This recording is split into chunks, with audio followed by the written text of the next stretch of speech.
Serwus, litrówka w minuta, mamy 1 kwietnia, to jest przykra rocznica zakazu używania wielmowskiej gotki, to już wpisujemy gotka.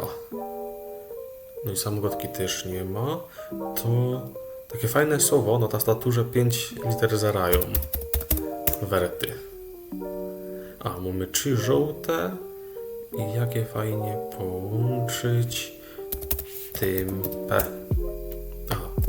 No dobra, kto już tego słowa nie zna, to mogą być szyte, co jest szyte. A, też. Powiem wam, to się ciężko gra, jak lekcjonuż nie zna połowy słów, których ja bym chciał użyć. A nie, to E na drugim placu. Pytej. Te słowo mamy. Pytel. To będzie pytel. Ja mamy z 4. razu. Fajnie, dzięki, chowcie się.